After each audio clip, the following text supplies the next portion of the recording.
আসসালামু আলাইকুম প্রিয় খামারি ভাই ও বন্ধুরা, আপনারা যে যেখান থেকে আমার এই ভিডিওটি দেখতে পারতেছেন আমি সবাইকে জানাই আন্তরিক শুভেচ্ছা এবং অভিনন্দন। এই যে আমার সামনে যে ঘাসটা দেখতে পারতেছেন, এই ঘাসটার নাম হচ্ছে আমেরিকান গুয়াতিমালা হাইব্রিড ঘাস। এই ঘাসটা একবার রোপণ করলে দীর্ঘদিন পর্যন্ত আপনি ঘাসটা কেটে কেটে খাওয়াতে পারবেন।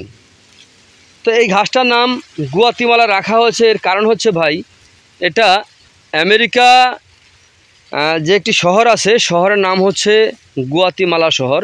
ওই শহরে এই ঘাসটা চাষ হয়েছে প্রথমে, তো এই কারণে এই ঘাসটার নামকরণ করা হয়েছে আমেরিকান গুয়াতিমালা হাইব্রিড ঘাস। এই গুয়াতিমালা ঘাসের কোনো বীজই হয় না, এই ঘাসের কাটিং অথবা কাটিং থেকে চারা হয়ে থাকে। তো চারা যদি আপনি রোপণ করেন, ওই ক্ষেত্রে আপনি খুব সহজে আপনি সফলতা অর্জন করতে পারবেন। দেখেন, কাটিংয়ের ক্ষেত্রে দেখা যাচ্ছে আপনি 100 পিস কাটিং রোপণ করলে 30-40টা কাটিং আপনার হবে, বাকিটা আপনার নষ্ট হয়ে যায়। আর যদি চারা রোপণ করতে চান, আপনি চারা রোপণ করলে যে কটা আপনার চারা রোপণ করবেন ঠিক সে কটাই, যদি আপনি 100 পিস চারা রোপণ করেন, ঠিক 100 পিস চারাই আপনার টিকে যাবে।